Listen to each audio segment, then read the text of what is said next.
जय गुरुदेव। आज हमें शुरू करना है चैप्टर 9 का श्लोका नंबर 32।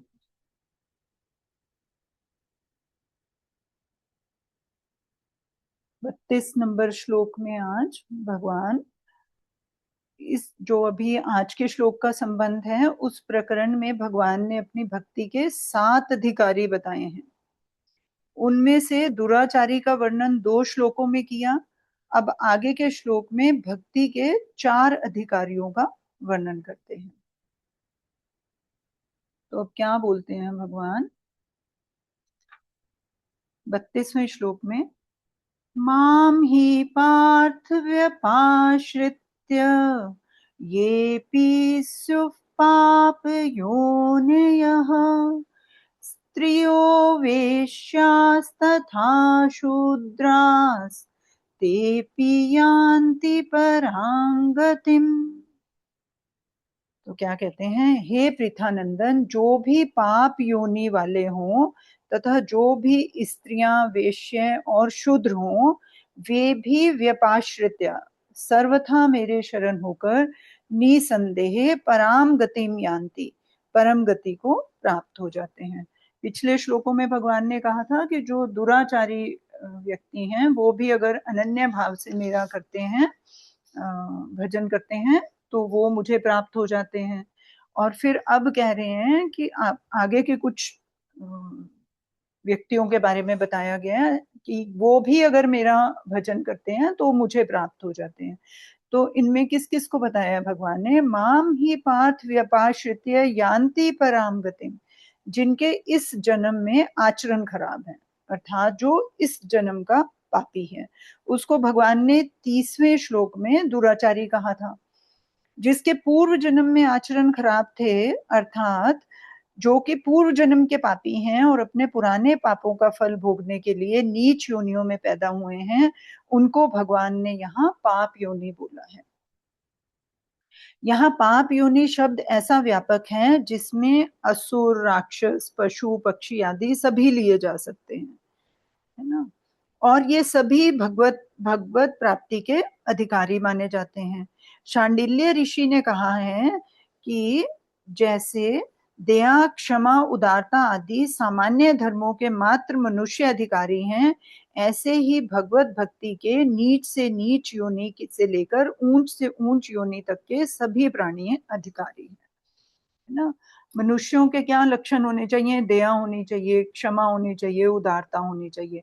लेकिन भगवत प्राप्ति के लिए नीचे से नीचे योनि और ऊंची से ऊंची योनि, वो सभी जो हैं इसके अधिकारी हैं भगवत प्राप्ति के। भगवान ने श्रीमद् भागवतम में भी क्या कहा है कि गोपियां, गायें, वृक्ष, पशु, नाग तथा इस प्रकार के और भी मूढ़ बुद्धि प्राणियों ने अनन्य भाव के द्वारा सिद्ध होकर अनायास ही मेरी प्राप्ति कर ली है। तो मतलब ये हुआ कि सिर्फ मनुष्य जो है वो ही जो है भगवत प्राप्ति का अधिकारी नहीं है, अन्य योनियां भी जो हैं वो भगवत प्राप्ति की अधिकारी हैं। क्यों? क्योंकि कारण ये है कि मात्र जीव भगवान के अंश होने से भगवान की तरफ चलने में, भगवान की भक्ति करने में, भगवान के सम्मुख होने में अनधिकारी नहीं है। प्राणियों की योग्यता और अयोग्य योग्यता तो संसारिक कार्यों में है, क्योंकि ये योग्यता आदि ब्रह्मा बाह्य हैं और मिली हुई हैं तथा बिछुड़ने वाली हैं। इसलिए भगवान के साथ संबंध जोड़ने में योग्यता और अयोग्यता कोई भी कारण नहीं है। अर्थात जिसमें योग्यता है वह भगवान में लग सकता है और जिसमें अयोग्यता है वह भगवान में नहीं लग सकता, यह कोई कारण नहीं है। क्योंकि योग्यता और अयोग्यता स्किल्स जो हैं वो बाहर का काम करने के लिए, सांसारिक कार्यों के लिए हमें मिले हुए हैं। भगवत प्राप्ति के लिए कोई कैटेगराइजेशन, कोई डिफ्रेंशिएशन नहीं है। प्राणी स्वयं भगवान के हैं, जब खुद ही प्राणी स्वयं ही भगवान के हैं तो सभी भगवान के सम्मुख हो सकते हैं, उसमें क्या प्रॉब्लम है। तात्पर्य यह हुआ कि जो हृदय से भगवान को चाहते हैं वे सभी भगवत प्राप्ति के, भगवत भक्ति के अधिकारी हैं। ऐसे पाप योनियों वाले भी भगवान के शरण होकर परम गति को प्राप्त हो जाते हैं, परम पवित्र हो जाते हैं। फिर कहते हैं कि लौकिक दृष्टि से तो आचरण भ्रष्ट होने से अपवित्रता मानी जाती है, पर वास्तव में जो कुछ अपवित्रता आती है वह सब की सब भगवान से विमुख होने से ही आती है। जैसे अंगार अग्नि से विमुख होते ही कोयला बन जाता है, फिर उस कोयले को साबुन लगाकर कितना ही धो लें तो भी उसका कालापन नहीं मिटता। अगर उसको पुनः अग्नि में रख दिया जाए तो फिर उसका कालापन नहीं रहता और वह फिर से चमक उठता है। ऐसे ही भगवान के अंश इस जीव में कालापन अर्थात अपवित्रता भगवान के विमुख होने से आती है। अगर यह भगवान के सम्मुख हो जाए तो इसकी वह अपवित्रता मिट जाती है और यह महान पवित्र हो जाता है तथा दुनिया में चमक उठता है। इसमें इतनी पवित्रता आ जाती है कि भगवान भी इसे अपना मुकुटमणि बना लेते हैं। जब स्वयं आर्त होकर प्रभु को पुकारता है तो उस पुकार में भगवान को द्रवित करने की जो शक्ति है वह शक्ति शुद्ध आचरणों में नहीं है। प्रेयर में जो पावर है वो रिचुअल्स में नहीं है। जैसे माँ का एक बेटा अच्छा काम करता है तो माँ उससे प्यार करती है। एक बेटा कुछ भी काम नहीं करता प्रत्युत आर्त होकर माँ को पुकारता है, रोता है, तो फिर माँ यह विचार नहीं करती कि कुछ भी तो अच्छा काम नहीं करता, इसको गोद में कैसे उठा दूं। वह उसके रोने को सह नहीं सकती और चटक कर गोद में उठा लेती है। ऐसे ही खराब से खराब आचरण करने वाला पापी से पापी व्यक्ति भी आर्त होकर भगवान को पुकारता है, रोता है, तो भगवान उसको अपनी गोद में ले लेते हैं, उसको प्यार करते हैं। इससे यह सिद्ध हुआ कि स्वयं के भगवान की ओर लगने पर जब इस जन्म के पाप भी बाधा नहीं दे सकते तो फिर पुराने पाप बाधा कैसे दे सकते हैं। कारण कि पुराने पाप कर्मों का फल जन्म और भोग रूप प्रतिकूल परिस्थिति है, अतः वे भगवान की ओर चलने में बाधा नहीं दे सकते। तो अगर कोई हमारे पास प्रतिकूल परिस्थिति है और हम ये सोच रहे के मान कर बैठे हैं कि ये प्रतिकूल परिस्थिति तो हमारी भगवान की तरफ चलने के लिए बाधा है, तो ये हमारा गलत थॉट प्रोसेस है। तो ये प्रतिकूल परिस्थिति जो है हमारी भगवान की तरफ चलने के लिए हमारी बाधा नहीं है, प्रत्युत वह हमें उस परिस्थिति से अपने को भगवान की तरफ अग्रसर करना चाहिए। यहाँ स्त्रीय पद शब्द लेने का तात्पर्य है कि वे किसी भी वर्ण की, किसी भी आश्रम की, किसी भी देश की, किसी भी वेश की, कैसी भी स्त्रियां क्यों ना हो, वे सभी मेरे शरण होकर परम पवित्र बन जाती हैं और परम गति को प्राप्त होती हैं। जैसे प्राचीन काल में देवहूति, शबरी, कुंती, द्रौपदी, ब्रज गोपियां आदि और अभी के जमाने में मीरा, करमैती, कर्माबाई, फूलीबाई आदि कई स्त्रियां भगवान की भक्त हो गई। ऐसे ही वैश्यों में समाधि, तुलाधार आदि और शूद्रों में विदुर, संजय, निषाद, राज, गु आदि कई भगवान के भक्त हुए। तात्पर्य यह हुआ कि पाप योनि स्त्रियां, वेश्य और शूद्र ये सभी भगवान का आश्रय लेकर परम गति को प्राप्त होते हैं। इसमें विशेष बात क्या है, इस श्लोक में पाप योनि पद स्वतंत्र रूप से आया है। इस पद को स्त्रियों, वेश्यों और शूद्रों का विशेषण नहीं माना जाना चाहिए, क्योंकि ऐसा मानने पर कई बाधाएं आती हैं। स्त्रियां चारों वर्णों की होती हैं, उनमें से ब्राह्मणों, क्षत्रियों और वैश्यों की स्त्रियों को अपने अपने पतियों के साथ यज्ञ आदि वैदिक कर्मों में बैठने का अधिकार है। अतः स्त्रियों को पाप योनि कैसे कह सकते हैं, अर्थात नहीं कह सकते। चारों वर्ण में आते हुए भी भगवान ने स्त्रियों का नाम अलग से लिया है। इसका तात्पर्य है कि स्त्रियां पति के साथ ही मेरा आश्रय ले सकती हैं, मेरी तरफ चल सकती हैं, ऐसा कोई नियम नहीं है। स्त्रियां स्वतंत्रता पूर्वक मेरा आश्रय लेकर परम गति को प्राप्त हो सकती हैं। इसलिए स्त्रियों को लेकर किसी भी व्यक्ति का मन से किंचित मात्र भी आश्रय ना लेकर केवल मेरा ही आश्रय लेना चाहिए। अगर इस पाप योनि पद को वेश्यों का विशेषण बताया जाए तो भी युक्ति संगत नहीं बैठता, कारण कि श्रुति के अनुसार वैश्यों को पाप योनि माना ही नहीं जा सकता, है ना। क्योंकि छांदोग्य उपनिषद में क्या कहा है कि जो अच्छे आचरणों वाले हैं उनका जन्म तो ब्राह्मण, क्षत्रिय और वैश्यों में होता है, परंतु जो नीच आचरणों वाले हैं वे कुत्ते, सुअर और चांडाल योनियों में जन्म लेते हैं, ऐसा छांदोग्य उपनिषद में आया है। तो ये वाली जो वर्ण है उसको भी पाप योनि नहीं मान सकते। वैश्यों को तो वेदों के पढ़ने और यज्ञ आदि वैदिक कर्मों का पूरा अधिकार दिया गया है। अगर इस पाप योनि पद को शूद्रों का विशेषण माना जाए तो भी युक्ति संगत नहीं बैठता, क्योंकि शूद्र तो चारों वर्णों में आ जाते हैं। अतः चारों वर्णों के अतिरिक्त अर्थात शूद्रों की अपेक्षा भी जो हीन जाति वाले यवन, हून, खस आदि मनुष्य हैं, उन्हीं को पाप योनि पद के अंतर्गत लेना चाहिए। जैसे माँ की गोद में जाने के लिए किसी भी बच्चे के लिए मनाही नहीं है, क्योंकि वे बच्चे माँ के ही हैं। ऐसे ही भगवान का अंश होने से प्राणी मात्र के लिए भगवान की तरफ चलने में भगवान की तरफ से कोई मनाही नहीं है। पशु, पक्षी, वृक्ष, लता आदि में भगवान की तरफ चलने की समझ योग्यता ही नहीं है, फिर भी पूर्व जन्म के संस्कार से या अन्य किसी कारण से वे भगवान के सम्मुख हो सकते हैं। अतः यहाँ पाप योनि पद में पशु, पक्षी आदि को भी अपवाद रूप से ले सकते हैं। पशु पक्षियों में गजेंद्र, जटायु आदि भी भगवत भक्त हो चुके हैं, है ना। तो पाप योनि हमारे जो शास्त्रों को गलत तरीके से समझा और उनका प्रचार प्रसार किया गया है, वो इन्हीं कुछ श्लोकों की वजह से किया गया है ना। इसमें ये जो कॉमन लोग इसका कुतर्क निकालते हैं, वो ये निकालते हैं कि इन सभी को स्त्रियों, वेश्यों, वैश्य मतलब जो वाणिज्य वाले लोग हैं, जो व्यापारी लोग हैं, उनकी, शूद्र जो निम्न जाति के हैं, जो फिजिकल लेबर वर्क हैं, और इन सबको, और पापी जो हैं, इन सबको इकट्ठा कर दिया गया। लेकिन ऐसी बात नहीं है इसमें।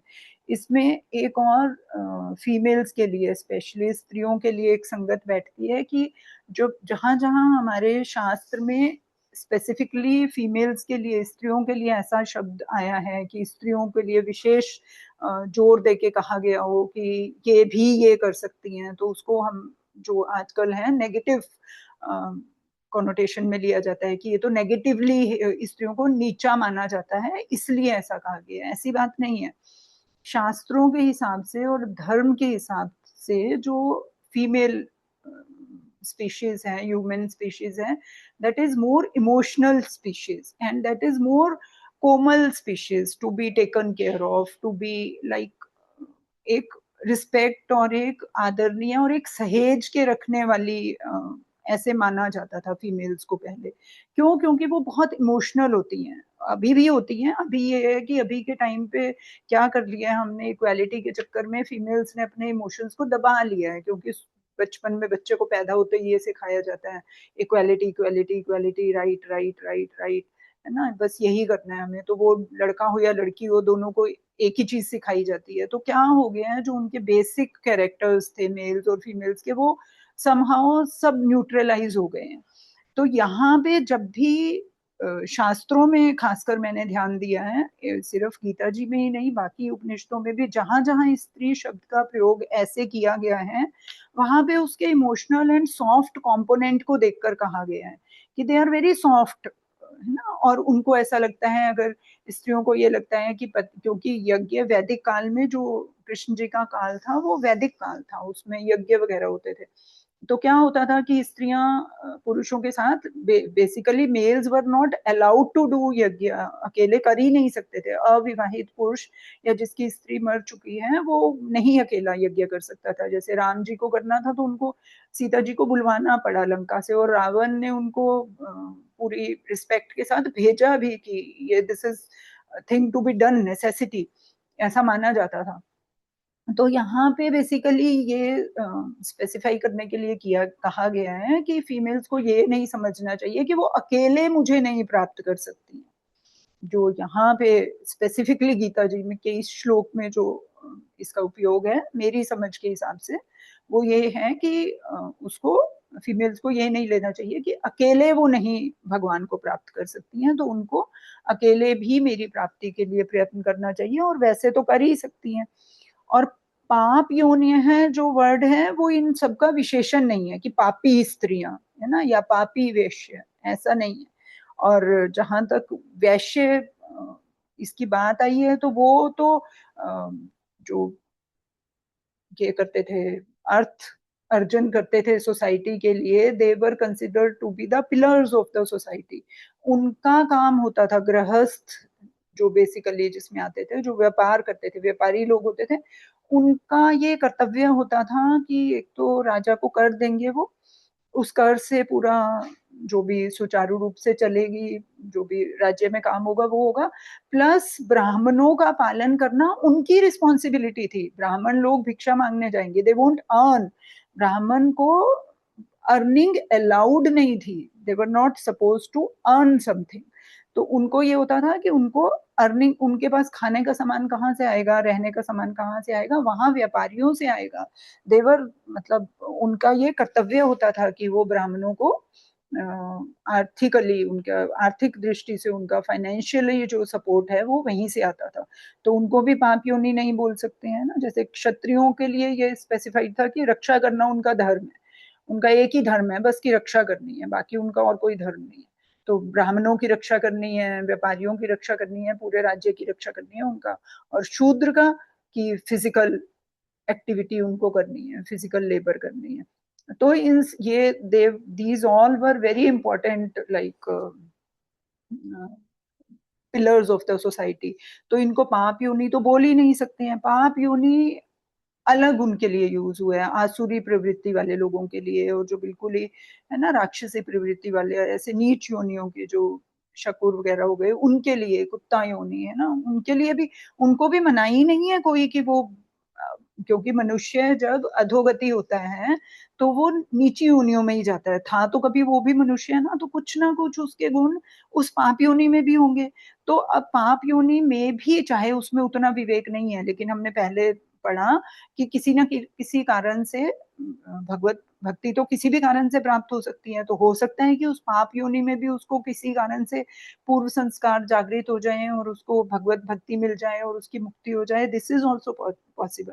तो इन चारों को अलग अलग से जो है इनको समझना चाहिए, और इनको अलग अलग से हमें लेना चाहिए, ना कि मिला के उसका खिचड़ी बना के सब की गड़बड़ वाला भाव जो है वो हमें नहीं लेना चाहिए।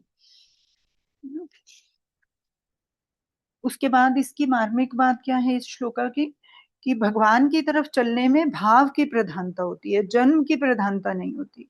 जिसके अंतःकरण में जन्म की प्रधानता होती है उसमें भाव की प्रधानता नहीं होती, और उसमें भगवान की भक्ति भी पैदा नहीं होती, है ना। अगर हम अपने जन्म के बेसिस पे अपना हम डिसाइड करते रहेंगे कि मैं तो फलान योनि में पैदा हुआ, मैं तो फलान घर में पैदा हुआ, फलान धर्म में पैदा हुआ, मैं तो ब्राह्मण हूँ, मैं तो शूद्र हूँ, मैं तो स्त्री हूँ, है ना, मैं तो पुरुष हूँ, इसलिए मैं भगवान को प्राप्त नहीं कर सकता या कर सकता हूँ, जो भी है ना। जन्म के बेसिस पे डिसाइड करते रहेंगे तो फिर भगवत भक्ति तो कभी आ ही नहीं पाएगी, क्योंकि भक्ति के लिए तो भाव चाहिए।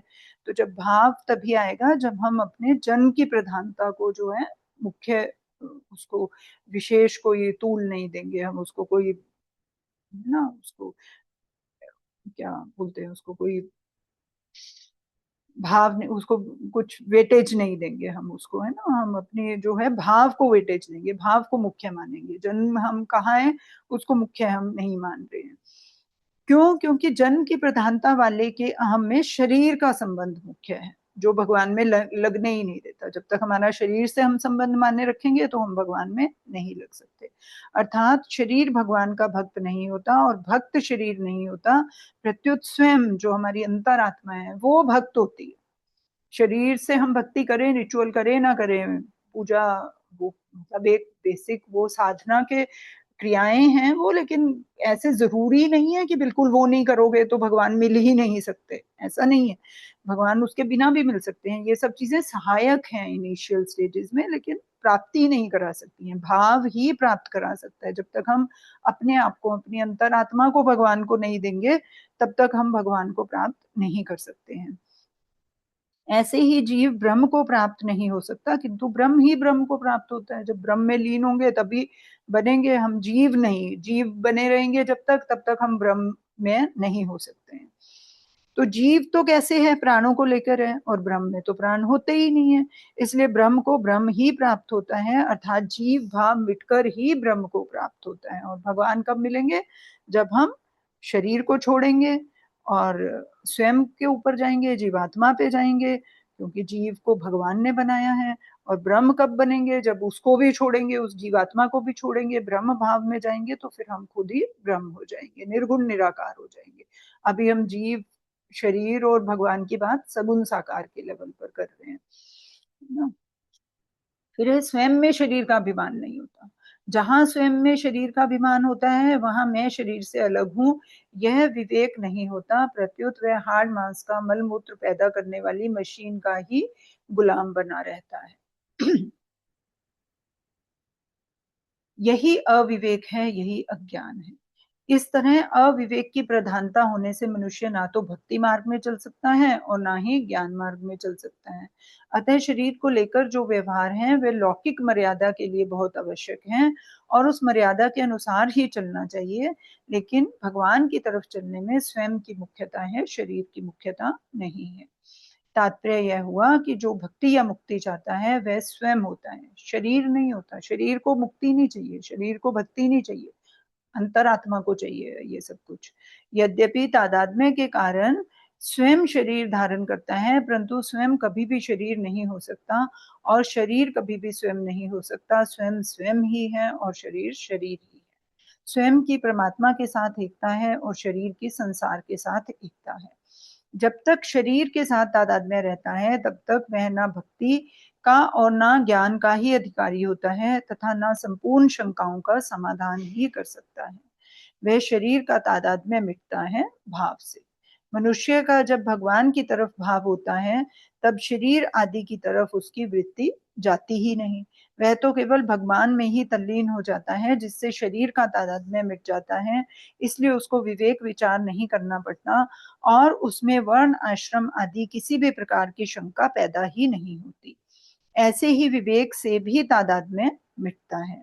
तादात्म्य मिटने पर उसमें किसी भी वर्ण का आश्रम का अभिमान नहीं होता, कारण कि स्वयं में वर्ण आश्रम होते ही नहीं है। स्वयं तो वर्ण आश्रम से अतीत है, तो उसमें अभिमान कैसे होगा वर्ण आश्रम का। परिशिष्ट भाव क्या है? जिसमें दूसरे का आश्रय नहीं, ऐसे अनन्य आश्रय को यहाँ व्यपाश्रय कहा गया है, विशेष आश्रय कहा गया है। जैसे अनन्य भाग था ना, अनन्य भक्ति थी, ऐसे ही अनन्य आश्रय को यहाँ पर व्यापाश्रय कहा गया है। पूर्व जन्म के पापी की अपेक्षा वर्तमान का पापी विशेष दोषी होता है ना। पहले के पाप तो हमारे को भुगतने ही पड़ेंगे, है ना, वो तो आएंगे ही आएंगे, लेकिन इस जन्म में जो हम बिना विवेक जब हम प्राप्त कर सकते हैं, उसको बिना विवेक प्राप्त किए हुए या फिर विवेक आ गया उसके बाद भी हम कुछ गलतियां करते हैं, तो वो ज्यादा गड़बड़ होती है ना। इसलिए कहा जाता है कि साधक जिसने भक्ति मार्ग पर चलना शुरू कर दिया या जिसने गुरु की शरण में जो चला गया, उसके बाद अगर वो गड़बड़ करता है तो फिर ज्यादा बुरी बात है ना। एक है नास्तिक है, वो तो मानता ही नहीं है ना, भगवान को मानता है ना, भक्ति करता है ना, गुरु की शरण में गया और उसने कुछ नहीं किया। वो तो संसार, उसके लिए संसार ही सब कुछ है, संसार ही बढ़िया है, संसार चल रहा है जैसा भी चल रहा है उसी में मैं संसार हूँ और संसार मेरा है वाली भावना पे जीता है।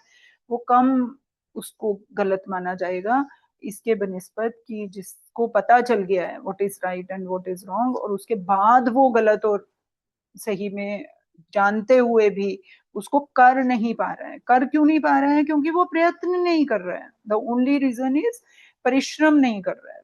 तो वो परिश्रम ना करना और अपनी वृत्तियों पर काबू ना पाना, ये महान पाप हो जाता है। ये पाप जो होता है ये कई गुना ज्यादा है उस पाप से कि हम बिना जाने पाप कर रहे हैं।